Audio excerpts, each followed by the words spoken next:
13번째 목적이 이끄는 삶 13번째 시간입니다. 하나님을 기쁘게 하는 예배, 하나님을 기쁘시게 하는 예배. 우리 같이 마가복음 12장 30절 같이 읽도록 할까요? 시작. 내 마음을 다하고 목숨을 다하고 뜻을 다하고 힘을 다하여 주 너의 하나님을 사랑하라 하신 것이요. 아멘. 이 성경을 읽으면 많은 사람들이 그렇게 생각하게 되어 있습니다. 이게 가능한가? 마음을 다하고 목숨을 다하고 뜻을 다하고 힘을 다하는가? 그렇게 해서 하나님을 사랑하는 것이 가능한가? 두 번째 결론은 이게 불가능하다. 대부분 이렇게 생각해요. 그래서 이 순간부터 하나님의 말씀에 집중하기보다는 내가 가능한 것, 아니 이렇게는 못하지만 적어도 이렇게 해야 되겠다 하면서 말씀의 상대주의에 빠지게 됩니다.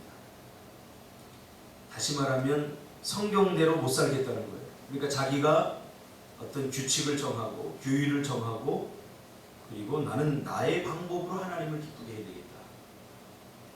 이게 종교고 율법입니다. 우리는 하나님이 그렇다고 하면 그런 줄 알아야 되고 하나님이 그렇게 살라고 하면 그렇게 살도록 몸부림을 쳐야 됩니다. 왜냐하면 하나님이 우리에게 원하시는 것은 완벽함이 아니라 온전함이기 때문입니다. 그래서 하나님이 원하고 기뻐하는 대로 우리가 몸부림을 치는 것, 우리가 다 결론을 내려놓고 어차피 우리 이렇게 못 살아, 또 죄 짓잖아 하면서 해보지 않고 모든 결론을 다 내버리고 그래서 나는 이 정도 수준에서 하겠다 하는 것을 하나님 절대 기뻐하지 않는다는 거죠. 그러기에 하나님은 우리의 삶의 일부만 원하는 것이 아니라 하나님은 우리의 전부를 원하십니다. 일부만 원하십니다. 우리는 항상 하나님 앞에 나아갈 때 일부로 나가요. 드리되 다 드리지 않고 일부만 드려요. 그렇죠? 하나님은 그러나 전부를 원하신다는 사실입니다. 디트리트 보네트가 그런 말을 했어요. 하나님이 우리를 부르실 때는 와서 죽으라고 부르신다. 이게 제자도입니다. 제자도라는 책에서 그렇게 밝히고 있습니다. 죽으라고 부르는 거죠. 근데 우린 죽지 못하고 죽지는 못하고 내가 이 정도로 하겠습니다. 이렇게 하나님 앞에 우리가 항상 나가요. 이게 종교라는 거예요. 우리의 마음 모두, 영혼 모두, 생각 모두, 힘 모두를 요구하십니다.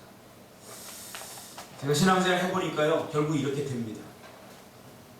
우리 과정 속에서 제가 그런 생각이 들어요. 결국은 하나님 앞에 우리가 굉장히 얕게 나가요. 얕게. 내가 이 정도는 아니지만 이 정도로 하겠습니다. 그리고 이렇게 하다 보면 결국은 나의 모든 것을 다 드려야 된다는 것을 깨닫게 되죠. 일부만 드리면 일부만 자유할 수 있습니다. 일부만 하나님의 은혜의 일부만 드릴 수 있습니다. 그러나 온전히 하나님 앞에 다 드리면 그때부터 진정한 신앙적 자유를 누리게 되고 진정한 위로부터 주어지는 기쁨을 우리가 누리게 됩니다. 하나님은 우리의 죄악의 성품을 너무나 잘 알기 때문에 여러분에게도 전부를 다 드리라 그러면 처음부터 드릴 사람 없어요. 우리 교회 나올 사람 한 사람도 없어요. 우리는 그렇게 약아요. 그런데 결국 신앙생활을 하다 보면 하나님 앞에 전부를 다 드릴 수밖에 없죠. 왜냐하면 이때는 자발적으로 드리게 돼요. 하나님의 그 크고 놀라운 은혜를 깨닫게 되기 때문이죠. 자, 하나님을 기쁘시게 하는 예배의 특징을 보자. 우리는 지금까지 예배가 무엇인가에 대해 살펴보면서 예배는 이렇게 형식적으로 우리가 드리는 것을 포함한 우리의 삶 전체가 다 예배다. 그렇게 결론을 내렸죠. 그럼 하나님이 기뻐하는 예배의 특징을 보자. 하나님은 우리의 예배가 정확할 때 기뻐하십니다. 정확함. 그래서 예배는 까다롭게 준비를 해야 여유롭게 드릴 수가 있습니다. 우리 삶 속에서도 마찬가지입니다. 정확한 예배. 그래서 예배 시간은 우리가 정확히 지켜야 됩니다. 하나님과 약속한 시간들. 우리의 삶에서도 마찬가지입니다. 삶의 어떤 그 규칙들이나 약속들이나 이런 것들을 우리가 함부로 해서는 안 됩니다. 하나님 앞에 정확할 때 하나님 기뻐하십니다. 예배는 말씀의 진리의 바탕을 두어야지 하나님에 대한 우리의 생각에 기초해서는 안 됩니다. 그러니까 신학이라고 하는 것이 우리 인간의 생각에 기초를 두고 있어요. 생각. 그래서 한국 교회가 지금까지 어떤 그 신학의 중심에서 이렇게 발전해 왔는데 부흥을 경험했는데 이제 1990년도 이후부터는 다시 말씀으로 돌아가자는 운동이 교계에서 일어나면서 주경신학, 성경신학으로 이렇게 다시 돌아가는. 그래서 제가 신대원에서 공부할 때는 이렇게 성경신학 쪽으로 참 다행인 것이죠. 그래서 우리 그 선배들을 보면 이 설교할 때 주로 조직신학 이야기를 많이 했어요. 조직신학. 하나님의 말씀을 인간의 사고를 거쳐서 만들어놓은 어떤 규칙들이나 그런 것들. 가만히 보면 그것을 보면서 제가 이것이 또 다른 율법주의가 아닌가 그런 생각을 많이 했어요.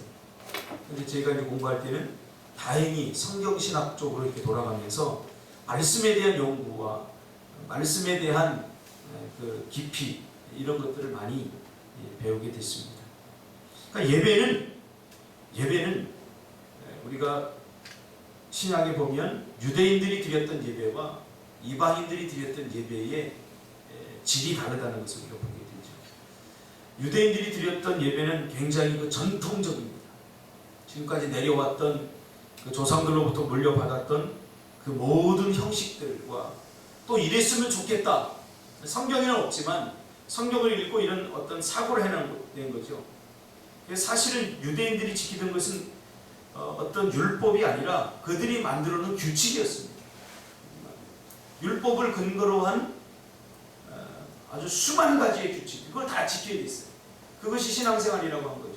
그러다 보니까 무엇이 없었냐면 자유가 없었어요. 여기에 매이고 저기에 매이고 그랬던 거죠. 그러나 이방인이었다 예수 믿은 사람들의 예배는 굉장히 단순했습니다. 왜냐하면 말씀의 진리의 바탕을 두었기 때문이죠. 신학적이고 어떤 우리의 생각에 기초한 예배가 아니었던 거죠. 그러므로 우리의 예배의 근거를 말씀에 두어야 됩니다. 말씀. 우리가 대하기 편하고 모든 사람이 받아들일 수 있는 하나님의 이미지를 만들어 예배하는 것은 우상 숭배입니다. 그렇죠? 우상의 메커니즘에 대해 제가 분명히 말씀을 드렸죠. 우상은 눈에 보이는 것이 아니라 우리의 마음에 인간의 자기 숭배입니다. 결국 우상을 만들지만 그 우상이 존재하는 것이 아니라 그 우상이 자기의 마음을 투영하고 투사하는 거죠. 그래서 자기 마음대로 조작하고 자기 마음대로 할 수 있는 신, 그 신을 만드는 것이 바로 우상입니다. 이렇게 말씀을 떠나면 우리도 하나님을 그런 방식으로 섬길 수 있다. 말씀을 떠나버리면 우리도 하나님을 자기 마음대로 움직이려고 하고 자기 뜻대로 하려고 하고. 그래서 신앙은 먼저 순종을 배워야 됩니다. 하나님 이렇게 해주세요. 하나님 저렇게 해주세요. 라고 하기보다 하나님 내가 이렇게 살겠습니다. 하나님 말씀 이렇게 순종하겠습니다. 이게 안 되면 오늘 제가 목회를 해보니까요. 교회 안에도 하나님이라고 하는 우상을 만들어 놓고 자기 마음대로 섬기는 사람들이 얼마나 많은지. 그 대표적인 게 순종이 안 돼요. 순종. 그래서 하나님 이렇게 해주세요. 그리고 안 해주면 하나님께 실망하고 불평하고 원망하는 거죠. 먼저 우리는 하나님 앞에 순종을 배워야 됩니다. 그래서 아까 제가 서두에 얘기했지만 하나님께 전부를 드릴 각오를 해야 됩니다. 일부만 드리면 항상 문제가 생깁니다. 그래서 하나님은 우리를 그렇게 성숙하게 신앙의 과정을 통해서 되는 거죠. 하나님은 우리의 예배가 진실할 때 기뻐하십니다. 하나님 우리가 우리의 예배가 진실할 때 기뻐하십니다. 영으로 예배하라 하실 때의 영은 성령이 아니라 우리의 영을 뜻합니다. 하나님이 우리 안에 담아 놓으신 영, 즉 내 안에 있는 하나님의 영, 이건 내 영이지. 이거 오해를 불러 일으킬 것 같아서 잘 들어야 돼요. 그러니까 성령, 그 하나님의 영이라는 거예요. 하나님의 영이 내 안에 되니까 내 영이지. 하나님의 영이 아니라는 거 아닙니까? 하나님의 영이 배세강 집사님 안에 담기면 배세강 집사님의 영이 되는 거죠. 그런 의미로서의 영이라는 거죠. 하나님과 나와 하나 된 영, 예배를 드리는 것은 하나님의 영, 우리의 영이 반응하는 것입니다. 하나님이 우리 안에 담겨진 그 영과 하나님의 영이 반응하는 것, 그것이 바로 예배입니다. 마음을 다하지만 잘못 예배드릴 수 있습니다. 마음을 다하지만. 그래서 신령과 진정이 요구가 되는 것입니다.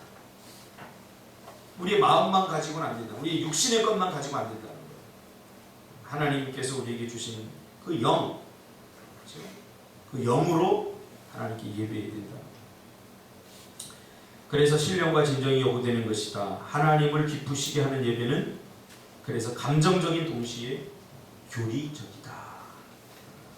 교리. 신학적 사고에서 나오는 것이 교리입니다. 교리. 우리가 주기도문 하는 것, 사도신경 하는 것도 교리입니다.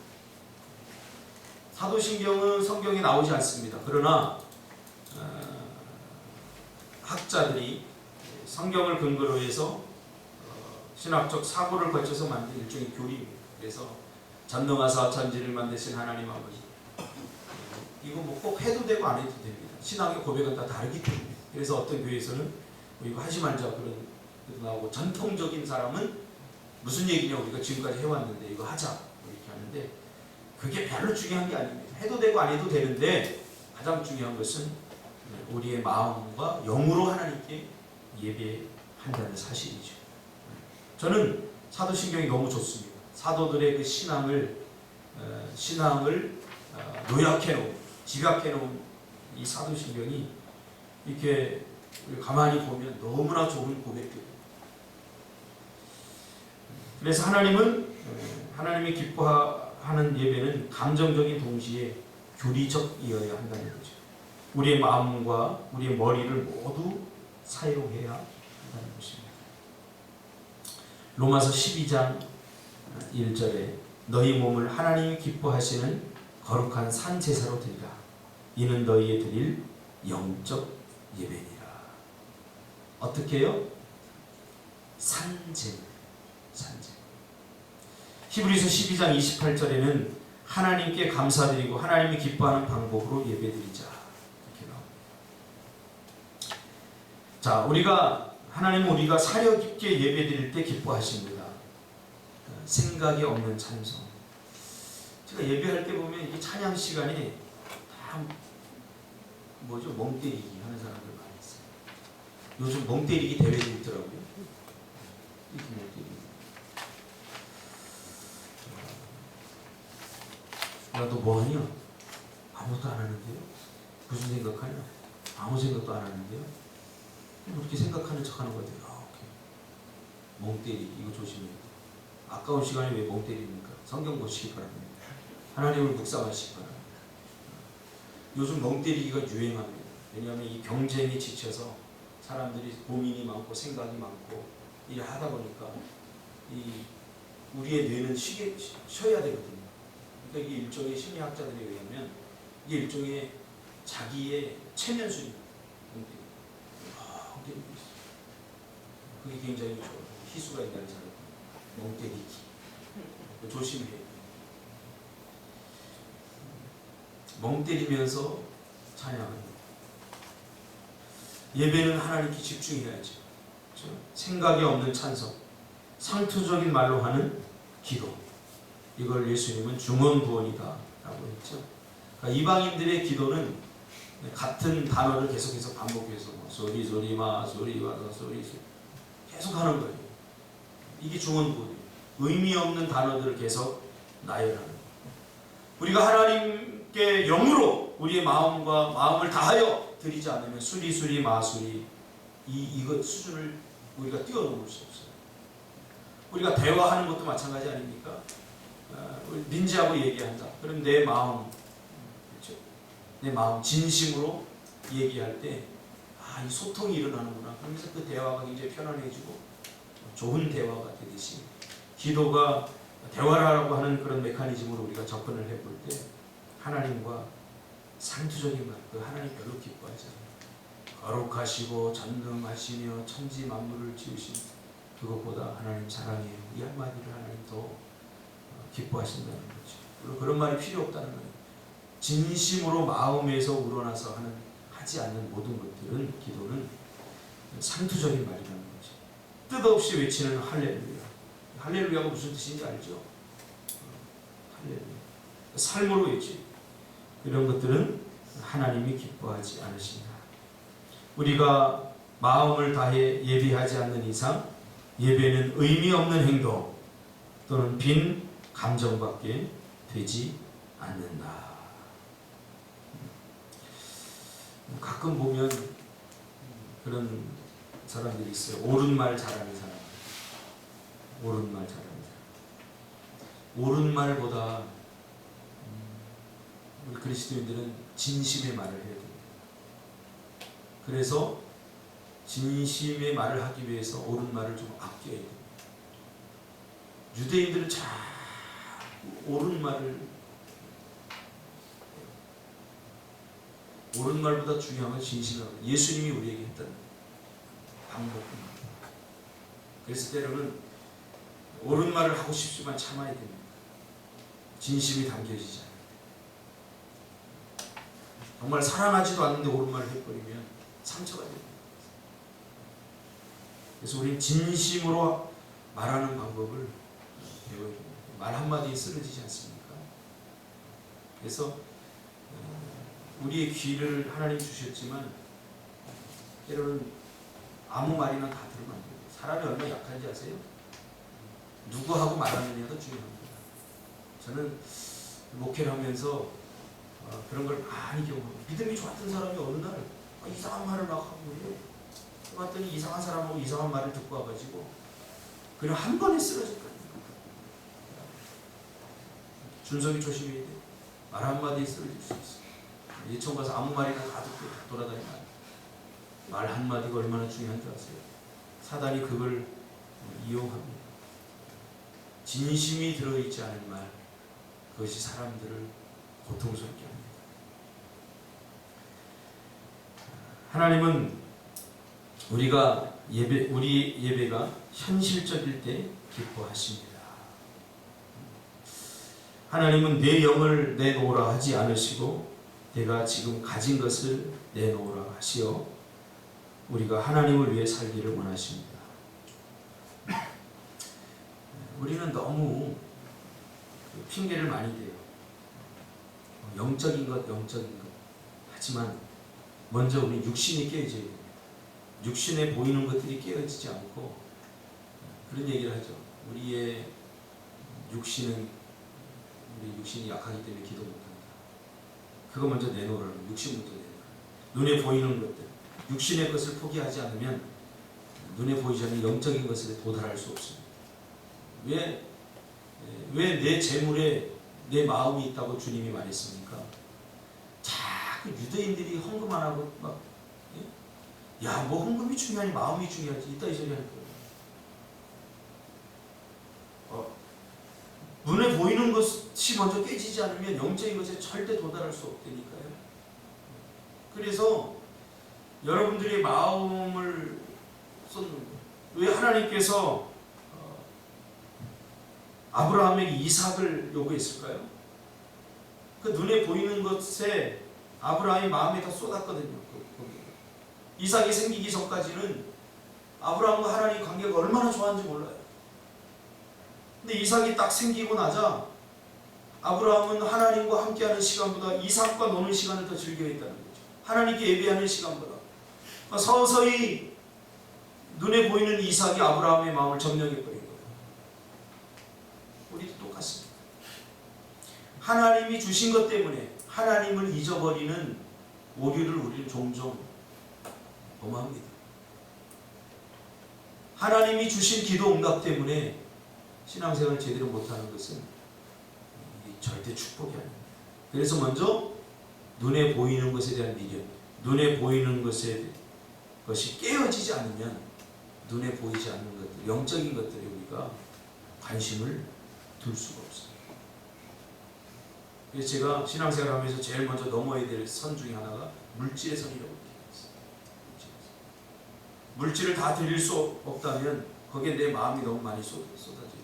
그래도 우리 교회 청년들은 이 물질에서는 그래도 제가 보니까 뭐래도 그래도 다른 게 성도가 좀 더 한 것 같아요. 조금 나을 뿐이지 많이 나은 것은 아닙니다. 먼저 육신의 것들, 이런 것들이 깨어지지 않으면 영적인 것들에 우리가 도달할 수 없습니다. 그래서 하나님은 네 영을 내놓으라, 영으로가 아니라 네 가진 것, 네가 지금 가진 것을 내놓으라. 이렇게 사르바카브의 그 마지막 떡, 그게 뭐 대단합니까? 저 마지막 또 떡, 부을 수 있는 기름 뗄 수 있는, 불을 뗄 수 있는, 그게 뭐 대단합니까? 대단한 건 아니지만 중요한 건 그게 전부였다는 거예요. 사람은 거기에 마음을 쏟지 않습니까? 이게 내가 가진 전부인데 다른 사람들이 하찮게 볼 줄 모르지만 이게 내가 가진 것의 전부야. 그것을 대접할 수 있을 때, 그것을 내려놓을 때 비로소 전부를 얻게 되는 거죠. 그래서 너희는 먼저 그의 나라와 그의 의를 구하라. 그리하면 이 모든 것을 더하시라고 하는 하나님의 은혜를 받고 누리게 되는 거죠. 온 힘을 다하여 하나님을 사랑하라 신 말씀은 예배가 노력과 에너지가 필요하며 때론 예배가 의지의 표현이라는 말씀입니다. 자연적으로 되어지는 것이 아니라는 거예요. 우리의 노력과 우리의 많은 에너지, 육신적인 포기들, 이런 것들이 필요하다는 것. 그것이 의지적으로 결단되어져야 한다는 것. 사무엘상 16장 7절에 우리가 잘 아는 말씀 아닙니까? 하나님은 중심을 보시지 않습니까? 사람들의 관심은 눈에 보이는 멋져 보이는 사람들, 괜찮게 보이는 사람들, 심지어 하나님의 종이었던 사무엘까지도 눈에 보이는 그 사람들을 보면서 왕을 선택하려고 하지 않았습니까? 그때 하나님께서 나는 중심을 본다. 사람들은 외모를 보거니와 중심을 본다. 그러나 저는 성경을 읽으면서 이렇게 말하고 싶습니다. 외모도 가꿔야 된다. 마음이 외모로 표현됩니다. 그래서 뭐 외모를 가꾸라는 얘기가 아니라 최소한 우리가 하나님 앞에 유대인 정도, 바리새인 서기관 정도는 돼야 된다. 의가. 그런 노력과 애씀들이 있어야 된다. 그렇게 하지 않기 위해서 뭐 자꾸 핑계대기 위해서 우리가 뭐 보이는 게 중요하냐, 보이지 않는 게 중요하지, 그런 말 해서는 안 되는 거죠. 적어도 우리의 의가, 그래서 예수님께서 뭐라고 그랬어요? 우리의 의가 바리새인과 서기관보다 낫지 못하면 이라고 전제를 하잖아요. 그러니까 뭐 헌금 많이 드리는 게 중요하냐, 마음이 중요하지. 그러면서 안 드리는 놈들은, 그런 놈들은 유대인만도 못한 놈들이죠. 바리새인 서기관. 그 선을 우리가 넘을 수 있어요. 바로 그런 말이에요. 이 말. 하나님은 중심을 보신다. 하나님은 나의 전부를 원하신다. 내용 요약 여러분들이 하시고요. 생각할 점. 하나님은 나의 전부를 원하신다. 묵상을 좀 깊이 해봐야 되겠죠. 하나님은 우리의 전부를 원한다. 우리의 전부를 빼앗는다. 그런 의미가 아닙니다. 하나님의 전적인 은혜를 누리게 하기 위해서 하나님 우리의 전부를 원하는 거죠. 아끼는 만큼, 우리가 하나님 앞에 드리는 만큼 자유할 수 있어요. 전부를 드리면 전부 자유할 수 있고, 그렇기 때문에 하나님 우리의 전부를 원하신다는 사실입니다. 삶으로 떠나는 질문. 당신이 아직 하나님께 드리지 못하는 것은 무엇입니까? 우리가 하나님 앞에 아직 드리지 못하는 것들이 있습니다. 두 번째, 게리 토마스가 쓴 거룩한 길에서 제시하는 9가지 방법 중 당신에게 가장 적절한 하나님께 가까이 가는 법은 무엇인지 찾아보십시오. 영성에도 색깔이 있다. 그런 책 여러분 다 읽어봤죠? 필독서를 한번 여러분들 읽으라고 그랬습니다. 그것과 비슷하게 게리 토마스가 쓴 거룩한 길에서 사람들의 어떤 성향이나 사람들의 어떤 기질 이런 것들을 통해서 하나님께 나아가는, 그리고 하나님께 가까이 하는 방법이 다 다르다라고 이야기를 하고 있어요. 잠깐 요약해드리면 이런 거예요. 자연주의자들이 있다는 거죠. 이 자연주의자들은 자연에서 하나님을 더 크게 느낀다는 거예요. 크게 경험하고 더 크게 느낀다. 자연에 가면 자연에서 이 하나님 참 놀랍다. 자연주의자들. 또 감각주의자들은 청각, 시각, 미각, 후각, 촉각 이런 것을 통해서 하나님을 더 깊이 경험하고 하나님을 더 깊이 만날 수 있다는 거죠. 그렇죠? 그래서 어떤 사람들은 냄새를 통해서, 그렇죠? 더 하나님을 가까이. 이게 감각주의자들. 또 전통주의자들은 어떤 의식이나 성찬, 상징적인 규칙 이런 것을 통해서 하나님을 더 깊이 만날 수 있는 유대주의, 바리새인 성경만. 또 우리 교회도 전통주의도 제가 가만히 보고 있어요. 그 정통적인 것을 지켜냄으로써 하나님께 더 가까이 한다는 느낌을 받는 사람들 있습니다. 그 다음에 금욕주의자들. 이런 사람들은 금욕을 통해서 고독함과 단순함, 또 금식기도, 우리가 이제 금욕, 우리의 욕망들을 억제하고 이런 것을 하면서 하나님께 더 가까이 나가는 사람들이 있어요. 이런 사람들은 어려움이 오고 이런 금식 기도도 하고, 주로 한국 교회가 했던 그런 방법들 중에 하나가 이렇게 다양한데, 그래서 이분이 말하는 게 뭐냐면 이렇게 다양하다, 하나님께 가까이 가는 방법은. 그러니까 어떤 방법이 진리다라고 말하지 말자는 거예요. 다 성향에 따라서 하나님을 더 깊이 느끼는 그러한 부분들이 있다는 거죠. 금욕주의자들은 또 이러한 내가 내 욕망을 제어하고 이렇게 함으로써 하나님을 더 깊이 느낄 수 있고, 또 행동주의자들은 막 악과 맞서고 불의와 싸우고 막 이렇게 하면서, 제가 가만히 보니까 저도 행동주의자 같아요. 이러면서 뭐 일을 계획하고 준비하고 막 이렇게 하면서 행동하면서 뭔가 하나님을 더 깊이 느끼고 이렇게 합니다. 박애주의적 영성은 사랑을 주고 다른 사람들의 필요를 채워주고 다른 사람들에게 도움을 주고 이러면서 하나님을 더 깊이 경험하고, 열성주의자 이러면서 이제 9가지가 이렇게 나와요. 여러분들은 그러면 어디에 해당하는 거예요? 준석이는 어디에 해당해? 내가 생각해도 넌 아무데도 해당이 안 되는 것 같아. 그래서 10번째 이거 하나 만들어. 준석주의. 준석이는 언제 하나님을 느끼는 거야? 연구대상이야, 쟤는. 연구대상. 세 번째, 지금 무엇이 하나님을 더 기쁘시게 하는가? 다른 사람들과 함께 드리는 예배인가? 나의 개인적인 예배인가? 하나님을 기쁘시게 하기 위해서 나는 무엇을 할 것인가? 그렇죠. 우리가 지금 이 드린 예배 공예배입니다. 우리 장로님은 지금 예수 믿고 오랜 시간 동안 개인적 예배를 드리고 있어요. 이거 우리가 따라해야 될 부분입니다. 개인적, 굉장히 개인의 영성에 도움이 많이 됩니다. 저도 장로님이 이렇게 하시는 걸 보고 매일은 아니지만 제가 사무실에 출근하면 항상 개인적 예배를 이렇게 드립니다.